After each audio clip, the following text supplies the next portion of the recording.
Spread Great Ideas is meant to increase the signal in a world awash in noise. I'm your curator and host, Brian David Crane, and it is my quest to share the learnings of the world's most interesting people, the disruptors, the outliers, the libertines, and those who've been unconventionally successful so that we can become a little bit wiser together.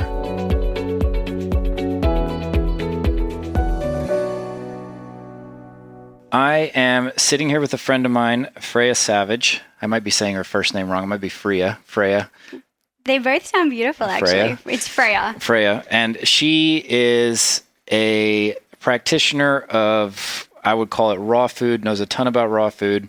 She's beautiful. She's in amazingly good shape. She also coaches people on their finances. She had a life in corporate, got out of that life and has now kind of come back into the corporate world in one sense, but is kind of doing it on her own terms from here in Bali, and has one leg in health, one leg in diet.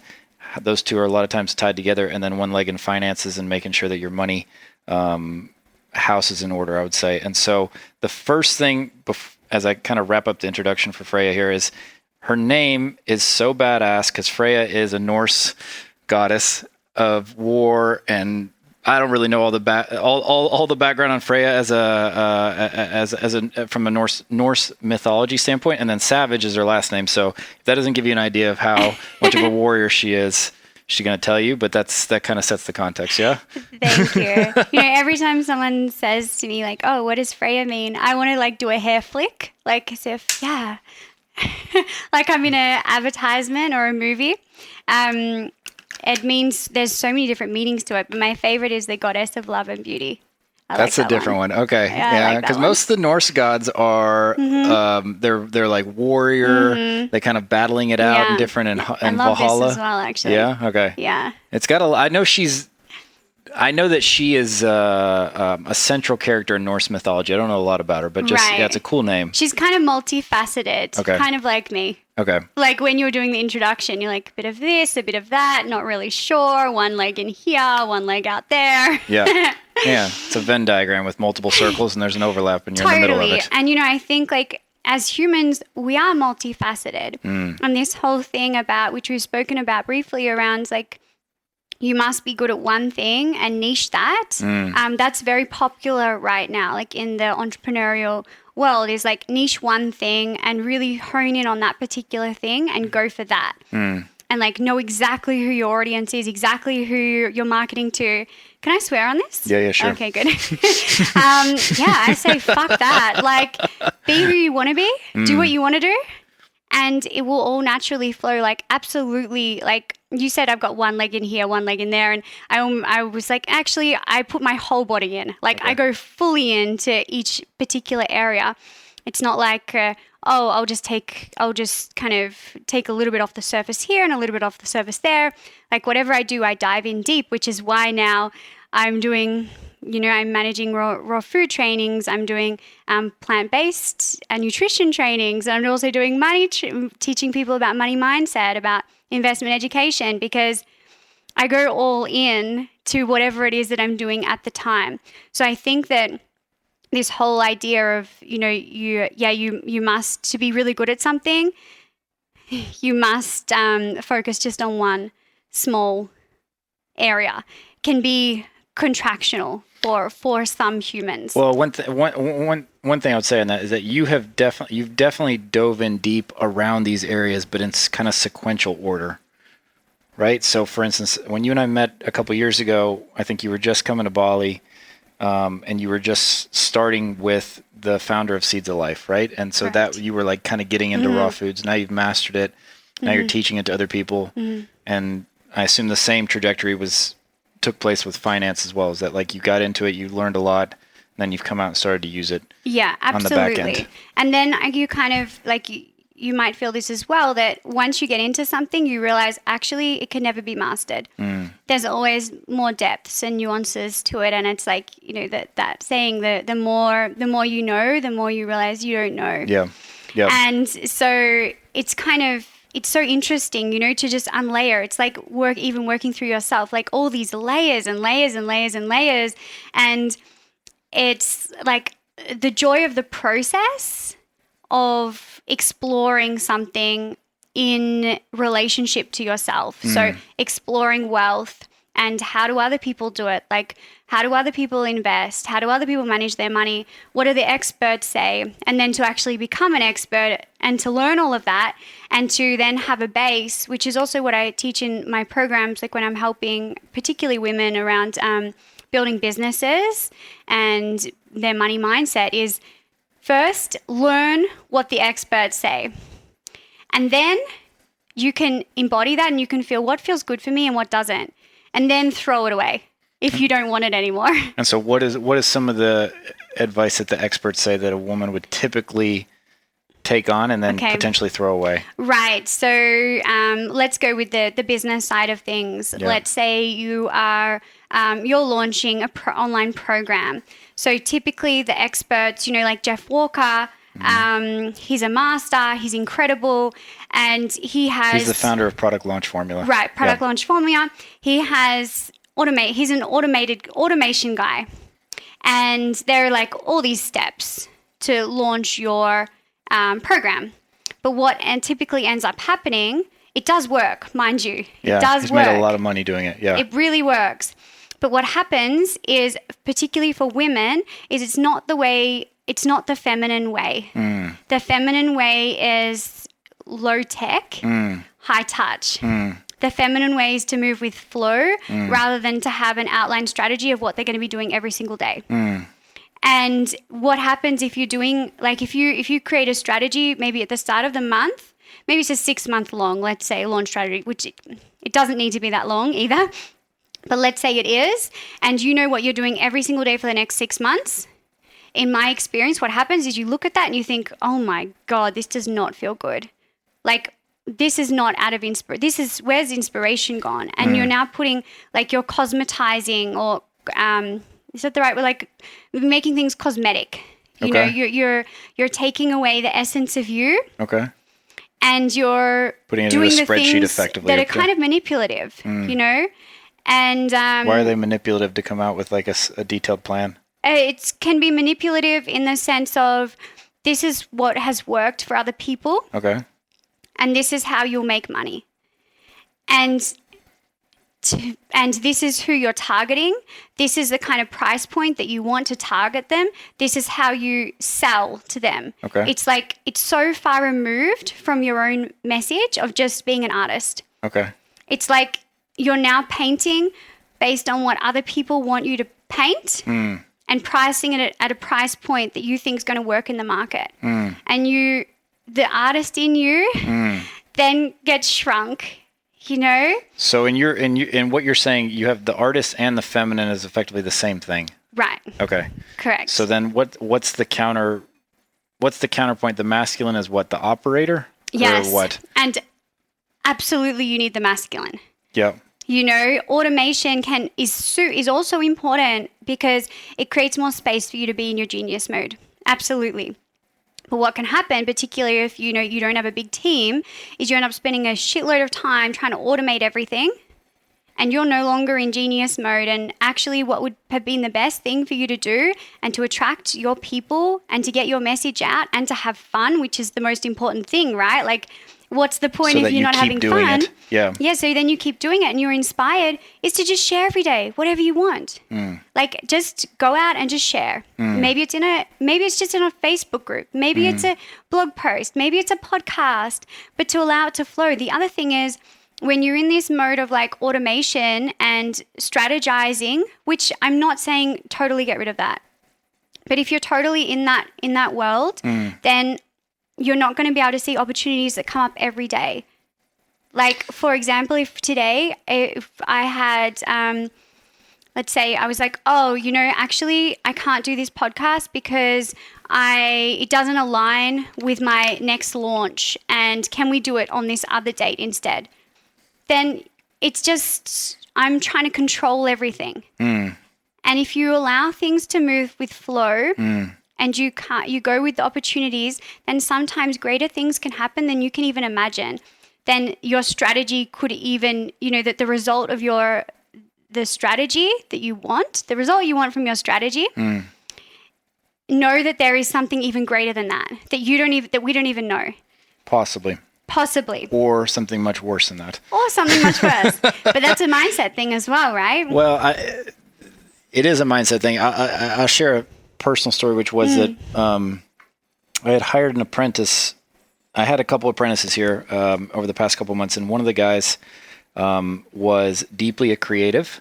And the business, he was charged with launching 2 different businesses. And I have personally a creative, I'm a creative, but trapped in a bit of an operator's body. And so he and I, we were starting to butt heads almost immediately because he was getting to be creative. And what was left for me was operations. And I started to resent him quite fast. And not only was I starting to resent him, but I started to try to basically implement onto him systems and operations to sort of get me out of it, because I already felt overwhelmed, and I was like, this thing is going to take up even more of my time, and it's actually the time that I don't want to give it, which is operational time, not the creative time, right? And so we wound up parting ways. Actually, we wound up it kind of came to a loggerhead, and it was better for us to both go off and do different things. But it was truly a testament to, I think it's very difficult if you're doing a partnership to basically have 2 creatives who are in the same area trying to be creative. Absolutely. I think it's going to be a real problem. Absolutely. Yeah. Totally. Couldn't agree with you more. Yeah. I mean, when the other thing is, and if you employ an artist and you try and make them into operations, oh, they're going to hate it. Yeah, they resent it. They're going to resent the job. Yeah. They're going to be unhappy. And if you can, there are people out there who are great at operations. Like I have a marketing guy. He loves operations, loves it. Like I actually can't talk to him for more than 30 minutes because my brain is just like, this is not exciting for me with you. At all. Yep. But please go and do that. Yeah, I trust you to do it. But don't tell me about it. Or just like, give me an update. But I don't need to know like the details around it. Is to have people around you if you are building a team that are operational, and if you do have creatives, then to manage them from the place of feminine, which is to like, but still with the the masculine of like, okay, this is the outcome that we want, or this is the role, but allow them to do things as they want and to have faith and trust in their ability. But then what can happen is like your visions can start to part into different directions. Very much. And is that okay? And to like, always be on, always be in communication. Like what is our vision? And if their vision doesn't align with yours, it's not going to work. You can't put a creative into a box. Like I said, the artist, asking the artist, you can for sure give them like a brief. And try to get their incentives into alignment with what you want to do. Yes, and get their incentives in alignment and get them, if you can get the artist excited and about the brief, then they'll be onto it. Yeah. But if they're not excited about it, they're not going to be a great team member and a great employee. So one of the things I've found is when dealing with creatives is that I think it's a mistaken belief for creatives, which is that like, I'm just going to create, and you touched on a little bit, Freya, which is that basically like, if you're going to be strictly creative, you have to almost view it as almost like an airplane, which is that like you might have some fuel to get off of the runway, but at some point you're going to either need to get to cruising altitude, i.e. build a team around you for the operations, or your plane is going to come crashing back down, because there's going to be a point where like you can be creative and you might be super talented and get something up and off the ground, but eventually there is a reason operations are important. And if you don't get high enough and get these people underneath you or in some sort of whatever trajectory around you that supports you, it's going to come back down.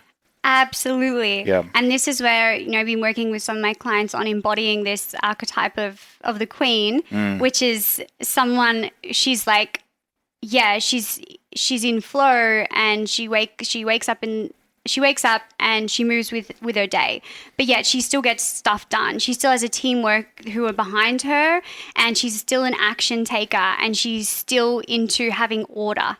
So I think that's really important. Like I have a team who help support you. Pick up bits. Yeah, I kind of leave this like, this trail of crumbs behind me in different ways, in like a Word document or a voice note, and they kind of, or your journal. Or my journal, and they like pick up bits and pieces, They're like, oh, I think, yeah, this is what Freya wants me to do. And so to definitely have a team behind you. But I used to have a team. So I did do strategy and operations. I mean, I came from financial advice. It's all strategy. And I'm still very, very good at that.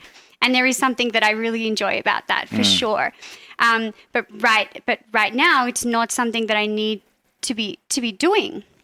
So I have a team that do all that for me. Like you said, you want to do the creative stuff. Yep. That's what's fun for you. Yep. So you want someone who does operations. Yep. So you're an artist. Trapped in an operator's body. Right. Yep. Yeah. And probably you are too in some sense, except you have just been able to move the sliding scale more towards artists than I have. But you're not going to come out of finance being strictly an artist. There's no way. No, absolutely. And, that is part of, in the finance side of things, that's part of what I teach is like, there's no creativity. Managing your money, don't get creative. That's not something to be creative with, Like maybe 5% of your money, yeah, get creative if you want to, if you like have fun with the market or you want to invest in like, small companies or be an angel investor. But don't do it with like a large amount of your money. Don't go thinking that you can outsmart the world of finance because you can't. You cannot outrun that. And why would you want to? Like, focus on your own lane. Focus on what you're good at. Money and finance are there to support you. So set up the structures. Like, I'm very structured with my finances, particularly cash flow. Like, that's the number one most important thing, is to be clear on how you're managing your cash flow. And is that when people come to you for financial advice, is that the first thing that you have them do, is break down what their monthly inflow and outflow is? Yeah. Absolutely.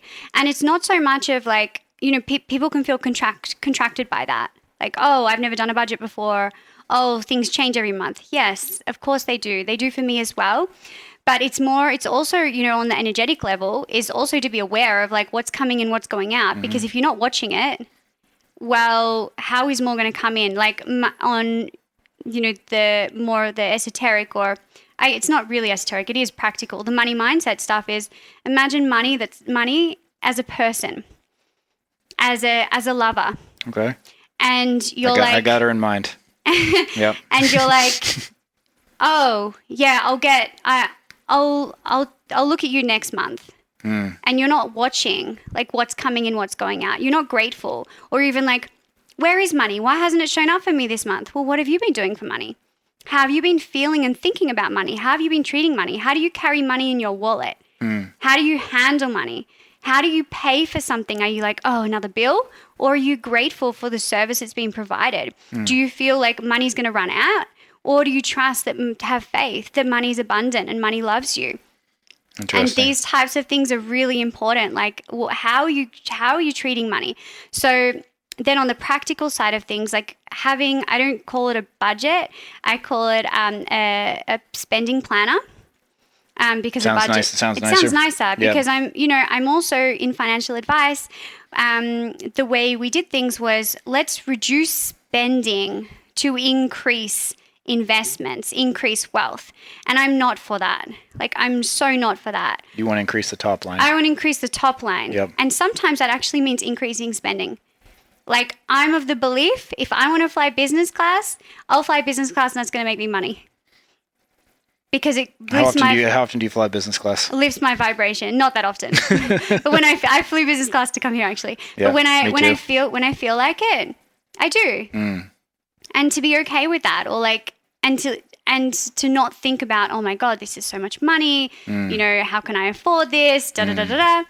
And to really feel into what's going to make me feel the most expansive right now, but within reason. And also probably within the box of what actually is in your your personal spending plan. Yeah. And then the importance of having this personal spending plan and being clear on your cash flow. I pay myself every week. Doesn't matter how much I earn, because being a business owner, your income's tends to be lumpy. Like you generally have like a bottom, like a floor, Okay. you know, of your minimum that you would be earning every month. You kind of have an idea of like, okay, this is the minimum. This is the minimum line. But we also tend to have a ceiling too, right? And that can do with our money beliefs. I was going to say it's called the hedonic treadmill. Right. Yeah. Yeah. Which for people who don't know that phrase, it's effectively that the way I understand it, Freya, correct me if I'm wrong, is basically there's a number in mind that you kind of associate as your net worth or your ceiling, and you tend to basically oscillate back towards that number almost subconsciously. It's like you kind of go, okay, cool. Making 250 grand a year is good enough, and you don't really you sort of like basically baseline there in a way. Yeah, is that right? Yeah, and it can be something that's not even conscious. Like for me, it was my subconscious. So when I was employed, that was my ceiling. Like I realized that was the most I was ever making, was as much as what I was getting as a senior financial advisor in my business. And I'm like, what is going on here? And I realized, oh, there's some beliefs happening here of like, I don't deserve to earn more because I'm not working. You know, to earn more money, you need to work harder, spend more time working. You need to be professional and like have processes and have an office and wear a suit. Like that's three things you no longer do. They're all the things that I no longer do, right? Yeah. And so these were actually subconscious beliefs that I was still holding on to, like as if I didn't deserve to earn more because I wasn't working really hard for it, because I'm no longer affiliated with the finance industry. And I almost felt like, oh, I'm just giving them a big fuck you. I like, oh, here I am. I've got my own business. I'm totally unplugged from you guys. I'm teaching people how to make their own money rather than managing it for them. And it's so simple. But yet I still had my own belief that, oh, I don't know if I quite deserve to be earning more than what I was earning when I was employed, because it's kind of too easy now. But have you surpassed what you were earning when you were? Yes, okay. Last month. Congratulations. Yeah. Yeah. Okay. So, yeah, I mean, let's talk about a little bit about your background there, because you were where were you living when you were in finance, if I can call it that? Yeah, like were you in Sydney? I was in Melbourne. You're in Melbourne. Okay. So you're in Melbourne, and how did you get from Melbourne to Bali? Like what's the hero's journey there?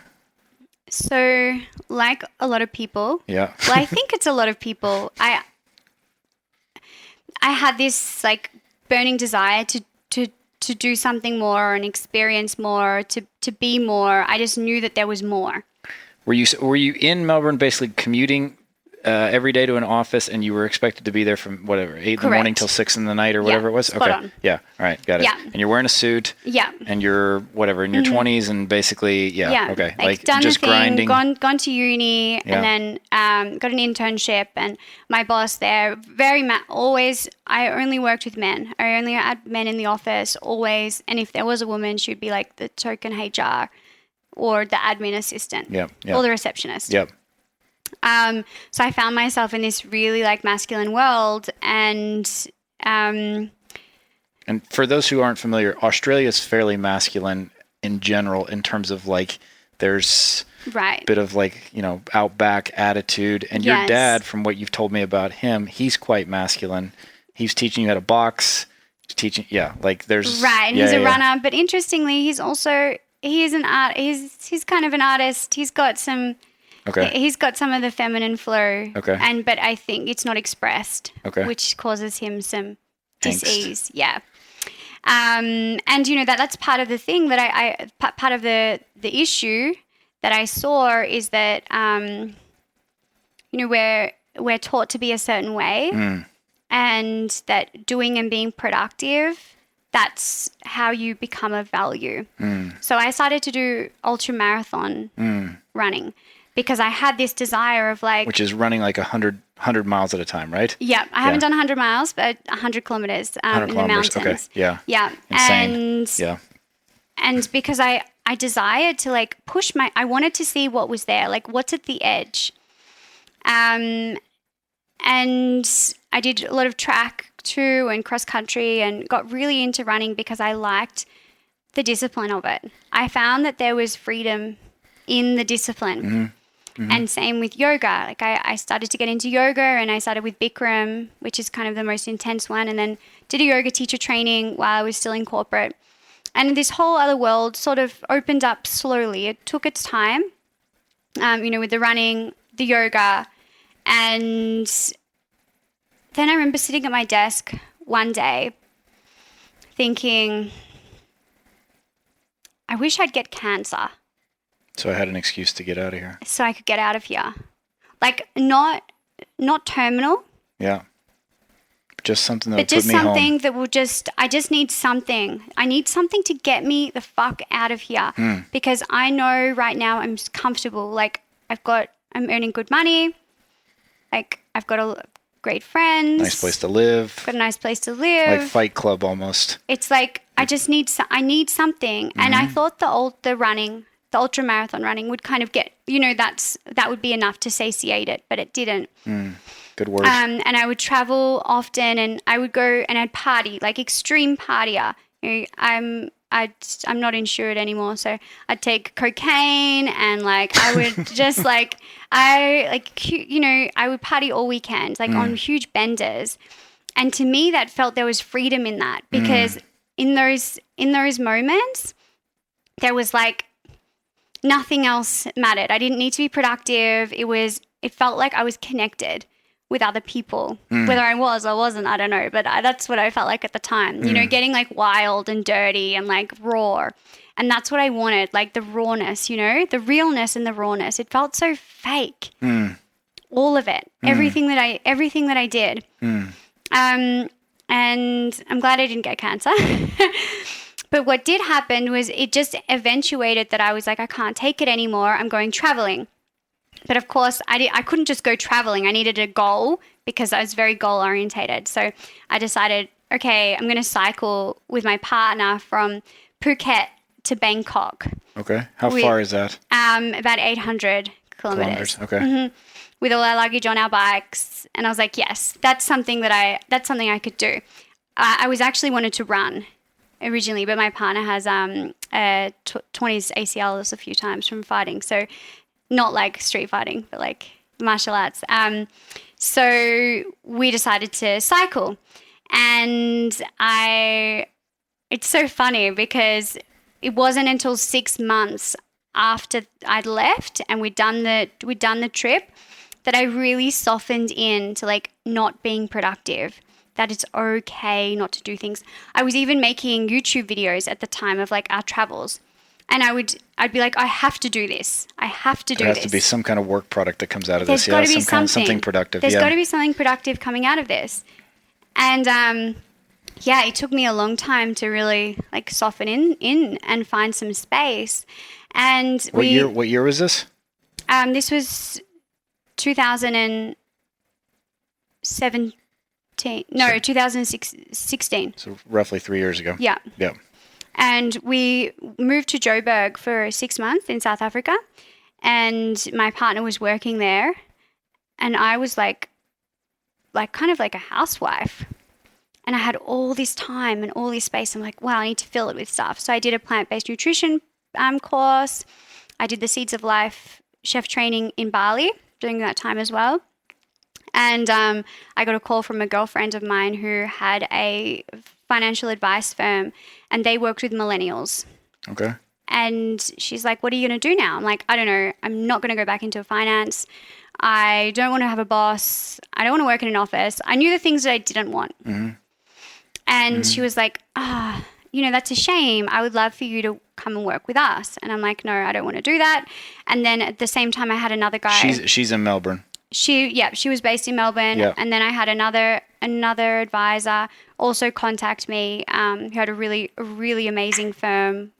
Really loved him and their team. And he was also asking me, come to Melbourne, come and work for us. And it was kind of that pivotal moment of trusting and saying no. And this is, part of if you believe in manifestation, is you get kind of these tests of, are you prepared to say no if it's not quite right? Or are you going to go back into that old pattern of saying yes to things that are not quite right for you? So I said no to both of those. and I just trusted.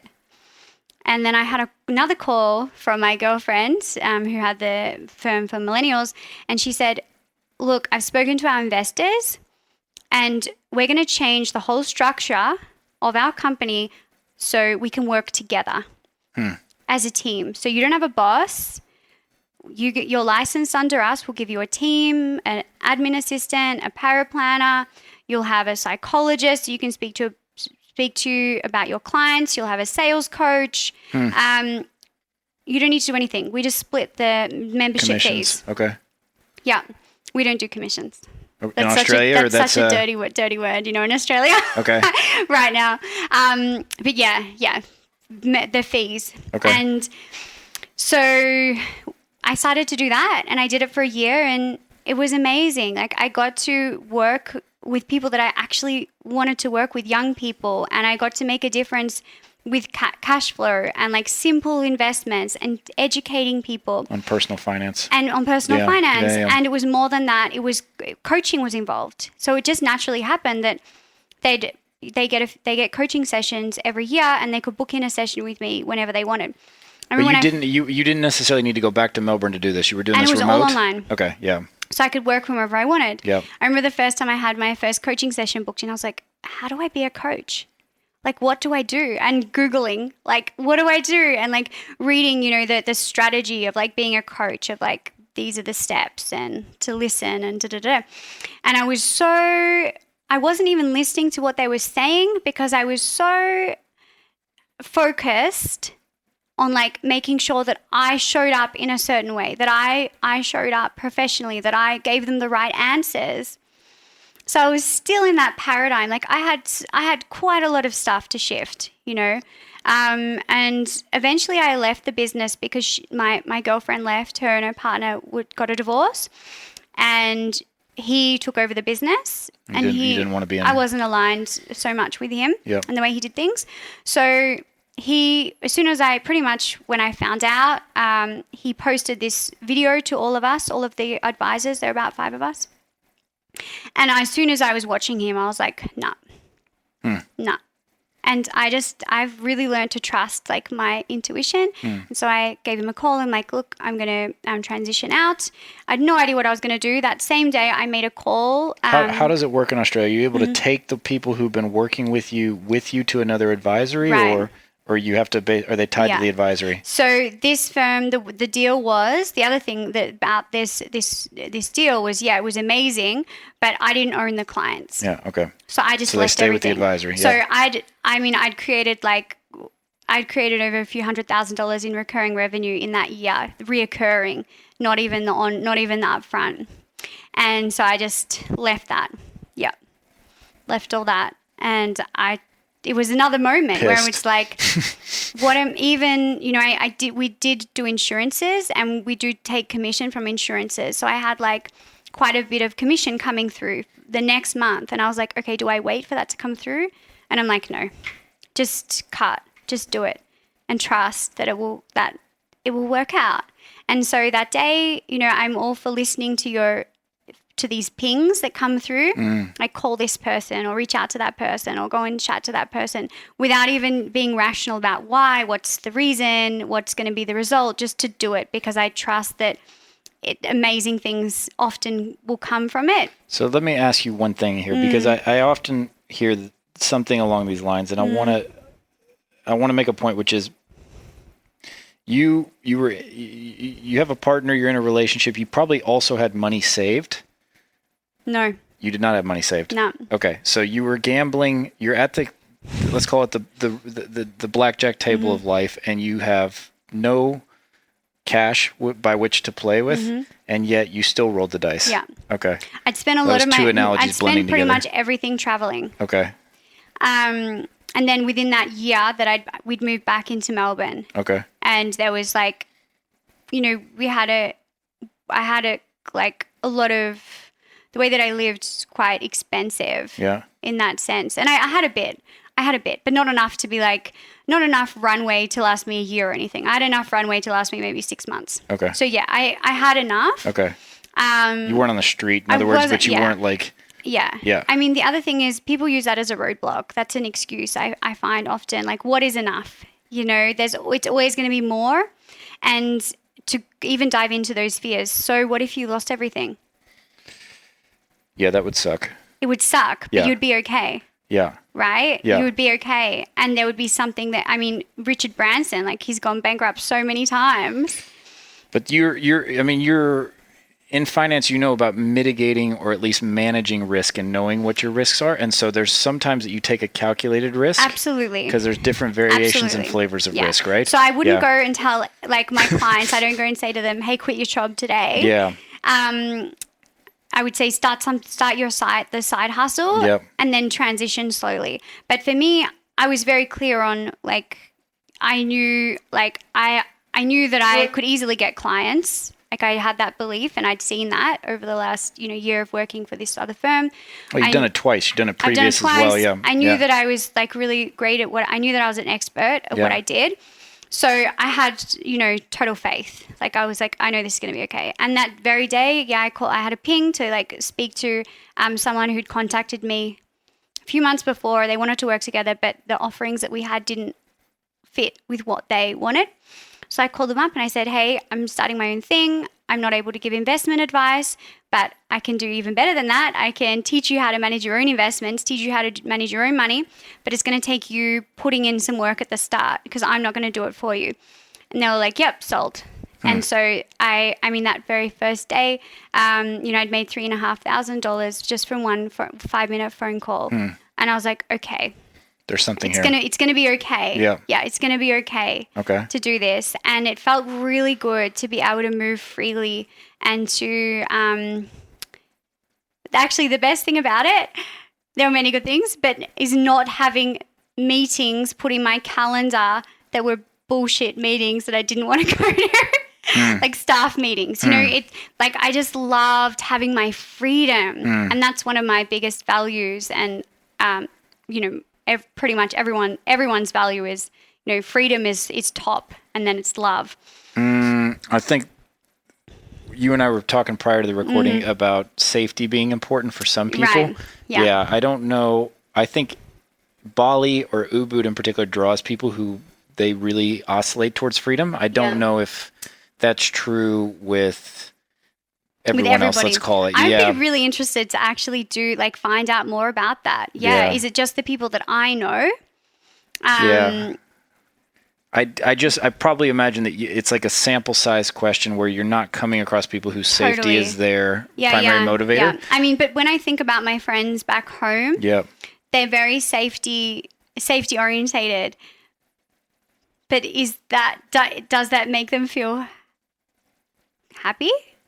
I don't know. I don't know. And I'm wondering if it's because they're not looking at the freedom. The funny thing about safety is that it's just a facade. Like it's a false, yeah. Like the people who worked in the Twin Towers, they thought, oh yeah, I've got a secure, safe job. I've got my insurance. I've got, income coming every week. And they didn't know that on that day, they were going to get hit by an airplane. Hit by an airplane. Yeah. Safety is an illusion, and it helps us to feel grounded. But it's kind of like like we're gripping onto something. It's also like in relationships too, like these boundaries that we put in place to make us feel safe. Like, okay, like a traditional relationship. All right, well, the rules are you're not able to. Well, everyone has different rules, but you're not able to sleep with anyone else. Maybe you're not allowed to even flirt with anyone else. Maybe it's like you're not even allowed to have friends of the opposite sex. We put these in place to make ourselves feel safe. But in reality, our partner could go down the street, go and order a coffee, fall in love with the checkout chick. It doesn't... There's some gorgeous girls serving coffee too, there by the way. Absolutely are. Right. I mean, you just never, you don't know. And I feel like safety it's scary to release that safety. Yeah. But fuck, it feels good when you just step into that fear and like, hey, it's going to be okay. If your partner leaves you, it's going to be okay. If you lose everything, it's going to be okay. I think there's a distinction there, which is you have you two might agree on certain guardrails in a relationship, and they're not necessarily, yes, the part of them, or the point of them, I should say, is safety, but also it's an agreement. It's not as if they're imposed from the top down, right? You two have talked about it. This is what you've said works for both of you. Right. That gives you a sense of safety, but it's a sense of safety that comes from, it's actually a spoken. But interestingly, a lot of the time, relationships do come from top down. It comes from what society says, and you don't even talk about it. Yes. It's just all of a sudden, one of you is like, oh, I'm going to go meet with my friend Sarah. Yeah. And then your girlfriend's like, who's Sarah? Yeah. Like, oh, she's a friend.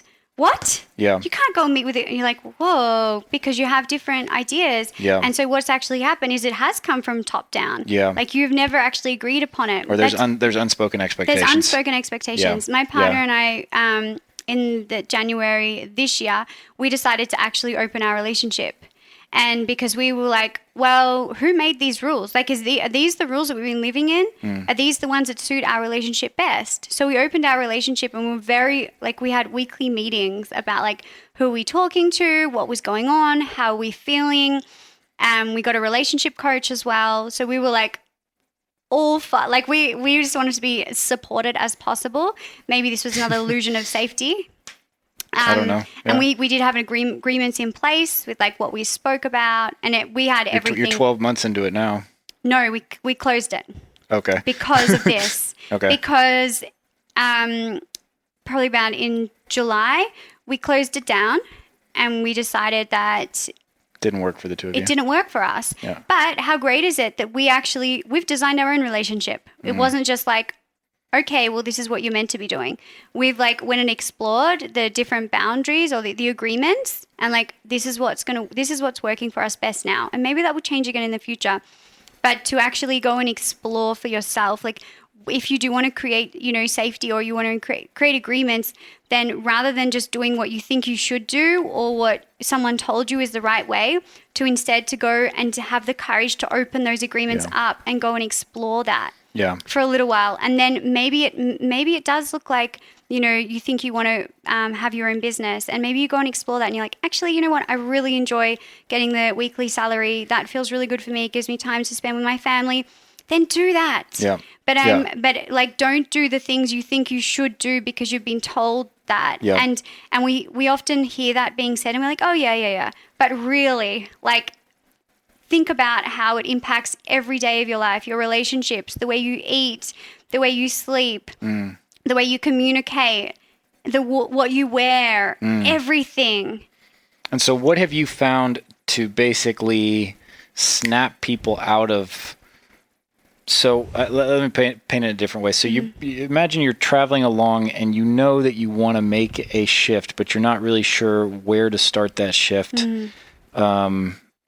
And I'll tell a personal story, which was like I was in a relationship, and I knew it wasn't ideal, we'll call it that. And I didn't really have the courage to end it. And I went and did a series of things that were quite challenging, bungee jumping, some other like very things that caused me to sort of stretch a courage muscle.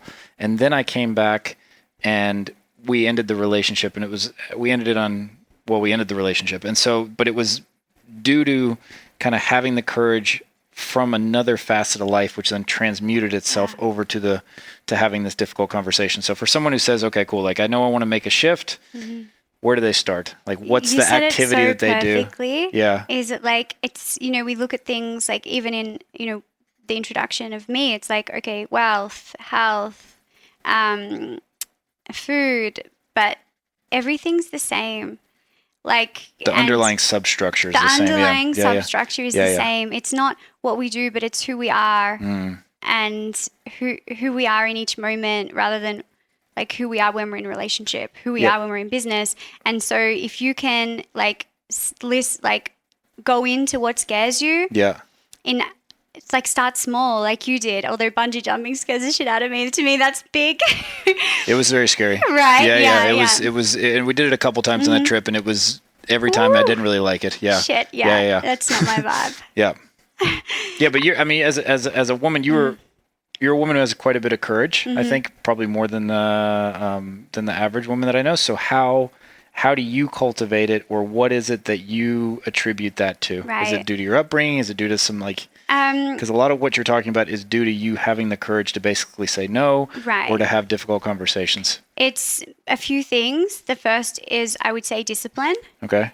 And to have self-discipline. Have self-discipline, yeah, and have have disciplines in your life that allow you to get to know yourself. So whether it's like, and for sure, like you listen to all, successful entrepreneurs, and they will say, oh, morning routine is so important.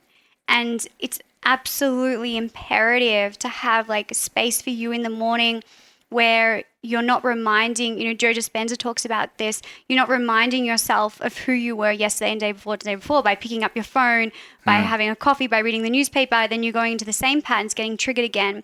And instead, in the morning, to have space for you to become who you decide to be and who you want to be, and to build up. Well, let me make a distinction there, because you just described two different things. One of them, which is you have a morning routine, but the morning routine is more of a conscious morning routine as opposed to going back to the default of Correct. checking the phone, right, or whatever. That's not a routine. Yeah, that is a routine, but it's one that puts you back into. Yeah. All right, so let's say a ritual. Okay. Rather than a routine. Yeah. So people should have morning rituals, effectively. Absolutely. Yeah. And which are consciously chosen. And I really do believe it's important to do something every day that requires discipline. So whether it's Ashtanga, or whether it's going running, or whatever it might be, like having something that is difficult and getting used to feeling uncomfortable and being okay with feeling uncomfortable, and actually finding the space in that. Because when we go into the outside world, there's so much shit going on. Like there's energy, there's like sounds, there's people, there's like things are going wrong with our business or whatever it might be. Yep.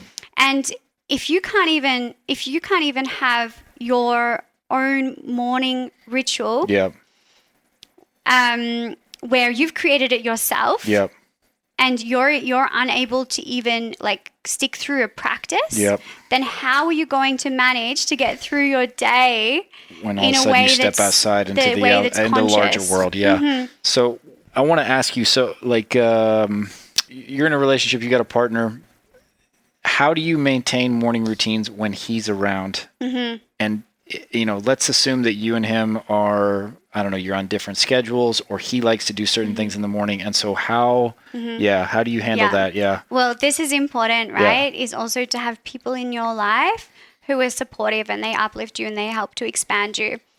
And my partner also has rituals in the morning, so we have which are separate from yours. We have our separate things. Yeah. So you'll like just run me through. You wake up in the morning. You basically we're not going to talk to each other for the first 2 hours. Like you don't exist. Totally. Yeah.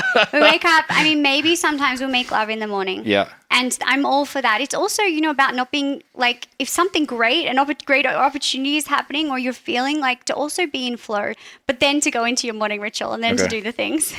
I never miss my morning ritual. Even if I'm getting up for like 5 a.m. for a plane, I will wake up an hour or 2 hours earlier than that. So you have the time for it. So I can have time for it, have like the bare minimum at least to do the things.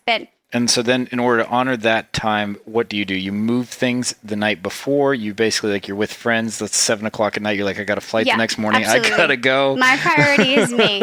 My priority is always me, above any kind of social event, above my partner, above my business, above my family. It's always me. And even though that might sound like, oh, that's narcissistic. Yeah, that's narcissistic. Oh, that's selfish. Yeah, tiresome. Yeah. Yeah. I mean, but if your first priority is not yourself, you can't go filling up other people's cups if you haven't filled up your own. If you're not grounded in yourself, you can feel it when someone's with you and they're exhausted, and they want to be somewhere else, or they've got stuff going on. It doesn't feel good. That energy is not one that's a high vibration that's going to translate or transmute into change for other people. They're better off going home, going and being in their own space, and going to bed. Just going to bed. Like, you don't need to be here. You don't need to just be there. Go to bed. Yeah. Right? Yeah. And this is, part of, I mean, it's very different here in Ubud, but the culture in Melbourne and the US is like,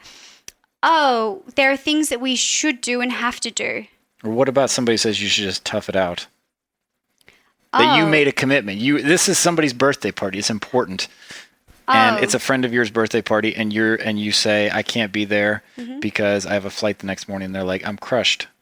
I'm crushed that you didn't come. Well, maybe get some new friends. Really? I would say, the people in my life, we all understand each other. If we have plans and I'm like, hey, babe, I'm really tired tonight. I just want some time in. My friend will be like, yeah, sure. Cool. And to, get rid of this, we have to do this and we have to do that. Otherwise it means we don't love each other. I think what really is love and support is to be like, do what feels good for you. And absolutely show up when your friend, if your friend is calling you constantly and they need you all the time and you're their crutch, I would look at that. But if it's once every now and again and you want to be there, then go there and do that. I think there's a distinction, which is when you say do what feels good for you, you do a lot of things that don't necessarily feel good for you. Ashtanga might not necessarily feel good for you. Ultra marathon doesn't necessarily feel good for you. So I think there needs to be... So what feels expansive for you? So I often think if I don't know what decision to make, how will I feel after the fact? Got it. Okay. So if it's going to the birthday party, how am I going to feel after the fact? Am I going to feel really great that I went and I showed face and that I got to see my friends? Yep. Or am I going to feel really pissed off and resentful at my friend because I feel like they made me feel bad about being there, even though that's all your own shit. But how are you going to said anything. How are you going to feel about it afterwards? Yeah. And to tap into that. Yeah. And then from that decide, okay, actually this is the right decision for me. It's Ashtanga and running ultra marathons feels shit. Yeah. But afterwards, after an ultra marathon, you don't feel physically great after running 24 hours. But wow, you just you have this courage inside of you. For sure, yeah. You push yourself to the edge. Yeah, you push yourself to the edge. You stretch the rubber band, find out how far it goes. Absolutely. Yep. Absolutely. So that's expansive. To me, that's expansive. For some people, it might not be. Yeah.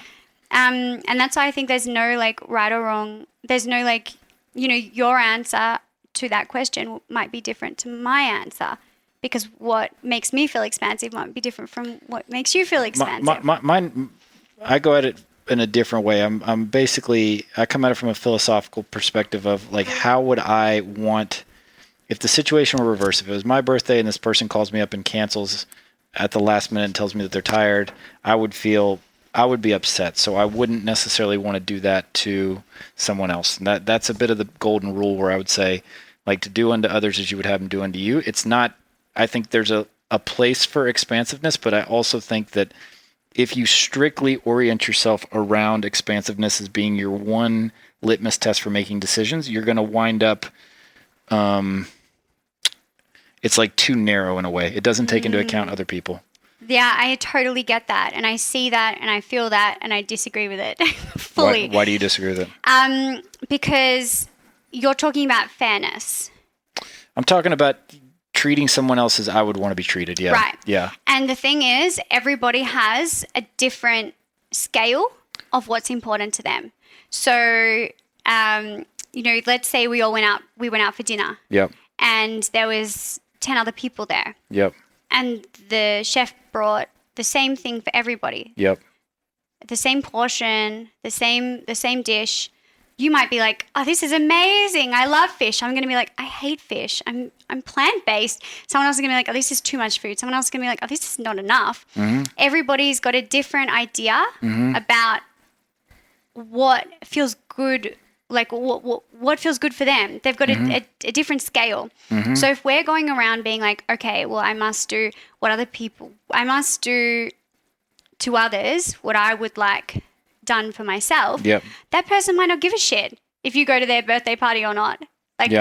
So then you're putting your own ideals on them. Whoa. Because they don't give a shit, I still know that I would give a shit. Right, okay. Then that's if you're doing it from a place of rather than because I would hate it if somebody canceled on me. That'd be so I don't want to cancel on somebody else. Right.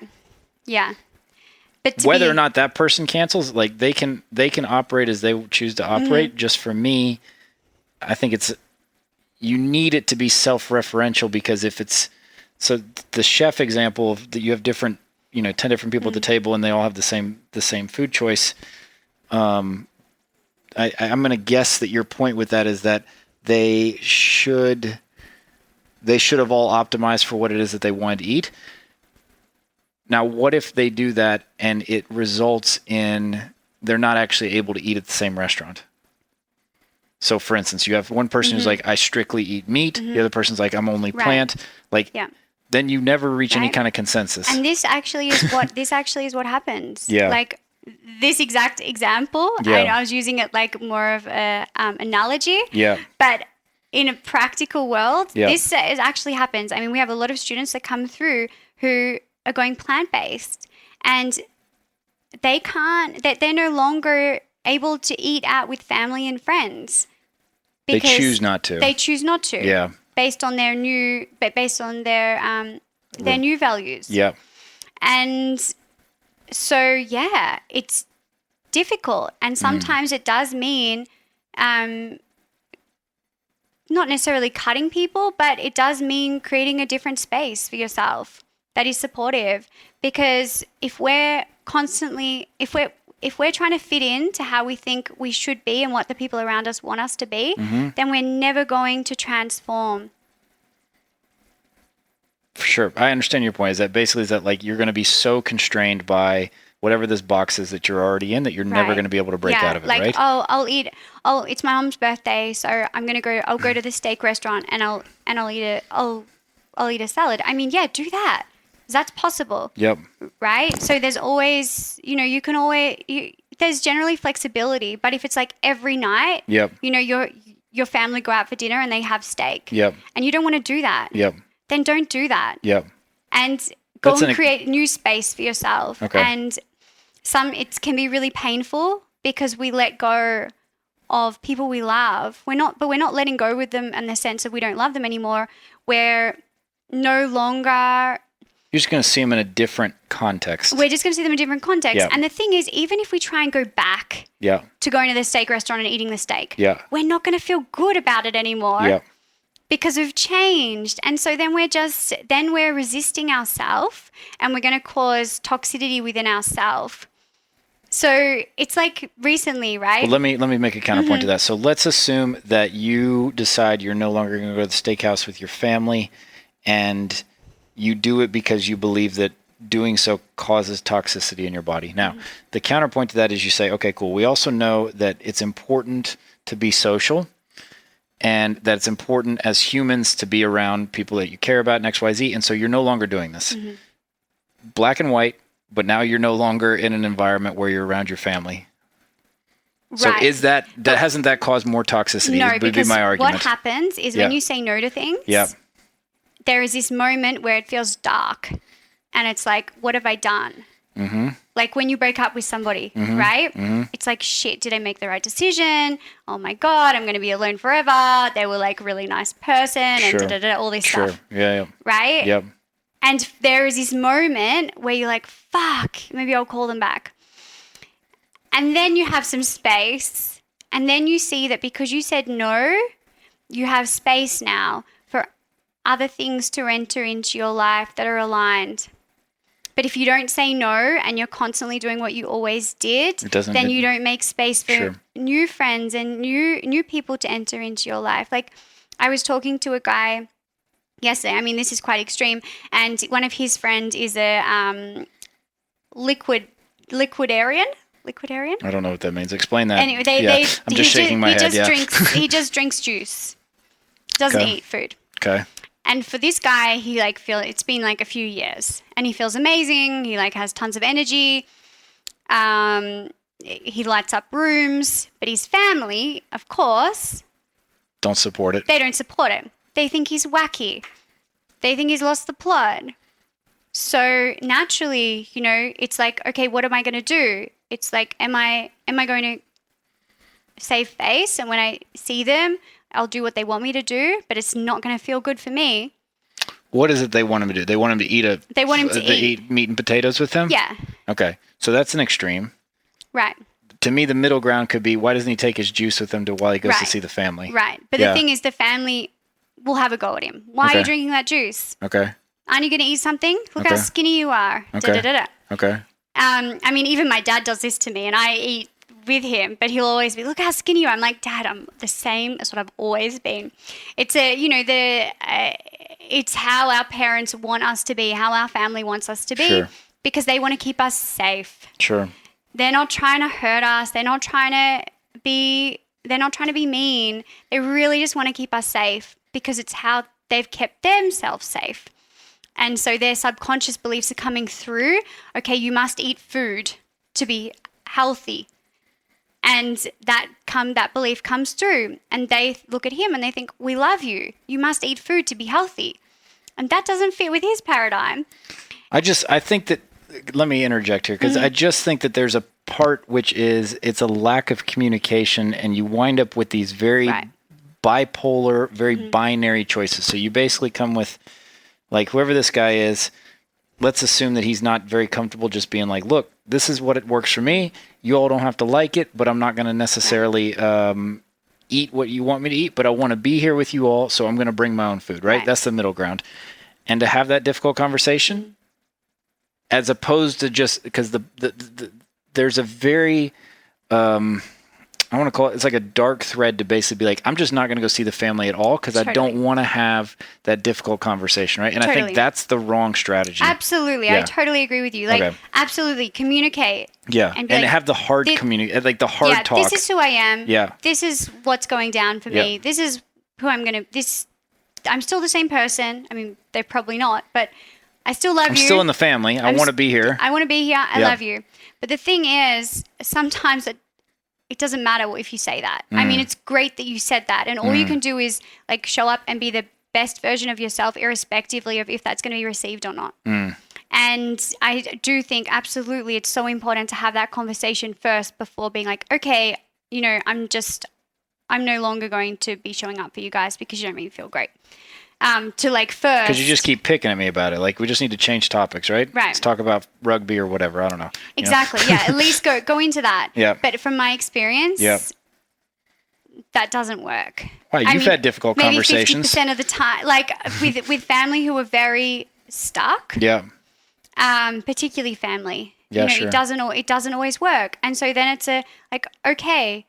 But there's an old axiom, which is God gives you family to teach you how to get along with people you wouldn't choose to associate with, right? And I think it's an art form to basically be like, I don't really like this person and I wouldn't spend time with them, but blood's thicker than water, as you talked about before we got on the show. Yeah, which is interesting as well because, it's still our choice, right? If you don't want to hang out with your family, you don't have to. Like, there's no rule. There's, like, throw out the rule books. Like, do it if it feels good. If it doesn't feel good, and when I say feel good, okay, expansive. If, like, you're like, my family are toxic as fuck, they're, like, draining me, they're always asking for money, they're always having a go at me or whatever it might be, you don't need to hang out with them. I have like my sister, she's had a lot of problems. She's a heroin addict. She's been in and out of hospital, eating disorders. And I could have gone in, and I did at some stage of like, I want to help you. I want to be there for you. I want to help you get better. Was she asking you for that? She asks because I believe she thinks she should be asking, but she doesn't actually want to get better. Got it. Okay. Yeah. Yeah. And this is the same with my dad and her mum. Then I was like, oh, she doesn't want to get better, and it's draining on her for people to be asking people keep asking her, oh, are you okay? She's whole as she is. Let her be that way. If she wants to do that, let her do it and love her fully for it rather than trying to fix and change everybody. That's her journey. And so, wow, what a release that was for me to be like, oh, that's not my responsibility to fix her or change her, to see her whole. And same with family or parents that are difficult, to see them as whole and not want to fix them, even if they don't understand, even if their paradigm is quite narrow. And they think there's just one way to do things, to love them and see them as whole, but you don't need to hang around with them all the time. I don't need to, and same with my sister, like, I don't need to hang around with her all the time. I'm there for her if she wants me to be there, but she has sent me an abuse, like, I had some money put aside for her, and I said to her she can use it for, a kind of a program or anything she wants to do that's going to like support her or give her some joy. And she came back and she said she wanted it for some drugs. Surgery. Okay. But cosmetic surgery. She had like piercings in her ear and she wanted to close them. And I'm like, no, it's not for that. You know, and whether you're still the guardian of the funds, right? It's not Yeah. a blank ticket. Yeah. Or a blank check. Yeah. And so, yeah, she sent me this super abusive email and I was like, you know, I'm not a space for that. I'm not going to read these. And when you're ready to send love, I'll be open for that. And that's it, closed. And I think it's important to control your own space, you know, to not let people like come in and just hijack it and be like, you're wrong for eating the way you do, or what's wrong with you, you're weird, or you need to do this for me. And instead to be like, nope, I control my space. Yeah. I get to say no. It's the same. I mean, on social media, it's the same, right? You get to block out the haters. You get to block. Delete the comments if you want to delete the comment. Block the people you want to block. If you want to engage and have some fun with it, but do it out of a place of love, not from a place of like, like a place that you're trying to defend yourself. So one thing I'm picking up from you is I imagine you're very good at setting boundaries. Probably better than most. Yes. Yeah. Why is that? Because a lot of what you're talking about is you basically defining boundaries. And if it's freedom that's the driver, that's the reason that you're doing it, that could be, but you're very good at it. So what's the secret sauce there? You basically just don't put up with stuff you don't want to put up with, but why? Yeah. Yeah, because I think, you know, it's interesting because the things that we had to do as children, like who we had to become as children, the lesson as we move through life is actually the opposite of that. So let me give you an example. So one of my I had a few, and it kind of seems juxtaposed, but one of mine was, okay, my parents went around a lot. My dad left when I was quite young. I lived with my mum. She worked 2 jobs. We lived in a share house. It was like, it was very different from like, you know, my friends. White picket fence with 2 parents. Nothing like that. Yeah. So I had to learn how to be independent. And from an early age. You're like the boy named Sue, that Johnny Cash song. You know that song? No. Can you sing it to me? Well, he basically says, you know, his dad leaves him and he names his son Sue, and he finds him and he chases him down, and he says, and the dad winds up saying, I named you Sue, basically names him Sue to give him a fire in his gut because he knew that he wasn't going to be around to make him tough. Okay. Yeah. And so he winds up loving his dad. It's a beautiful song, actually. Beautiful. I can't sing it, and I'm definitely not going to sing it on air. Yeah. Beautiful. Go ahead. Yeah. So that but that was early adversity. Right. So then what happens is then I go through life and I'm like, okay, well, I need to fend for myself. I need to like be strong and tough and, you know, be independent and make money and like not ask for help. And so actually the lesson for me is to soften and to ask for help and to like let people in and to trust people and to be like, oh, I don't have to work so hard. And it's often the opposite of who we had to be because we get this hardness around us. And you get rewarded for being... And it helps us. Whatever it was, yeah. It helps us. And it's like, thank you. You know, I like to be grateful for that. Yeah, because it served me up to this point. Because it served me up to this point, but it gets to a point where it's no longer there. So around the question around boundaries, I think being a child, I often felt like, oh, who do I have to be loved? I must change myself so then I can have attention. You know, like I must be perfect. Like when I was with my dad, I would be really quiet. He would often work, and he worked as an electrician at that time, and he would take me around like on our weekends that we had together in his panel van, and that's what our time spent with each other. Like he would go to jobs and I would sit in the car, and I was like, okay, and I'd be quiet and I'd be a good little girl. Yeah. And so it's like, and so now that then even through my teenage years, you know, I really wanted to I wanted to be liked. Like most people, I wanted to be loved. I wanted to be included. And now I'm learning over the last few years, what happens is when you start trying to be when you're a people pleaser, you lose your sense of self. You become vanilla in a way, right? Yeah. Yeah. And you lose the spark. Yeah. So boundaries is a way for you to find yourself and also be clear with others, because what often can happen if you don't have boundaries, you snap. And the other person's like, well, you never even told me this because you'd never communicated and you never said it out. Yeah. So it's a way for you to keep your relationships intact and, in fact, like often gain more respect from that person. Yeah. And it's actually inspiring as well when you will say, like, if someone says to me, actually, I'm not feeling like hanging out. I really want to just spend some time alone tonight. I'm like, thank you. Yeah. Thank you for telling me that and for doing that, because that's inspiring for me. Yeah. And to be really, it allows you to really listen to yourself and like, what do I need right now? And then you can also support other people much better, like much more effectively, and you can be present with them.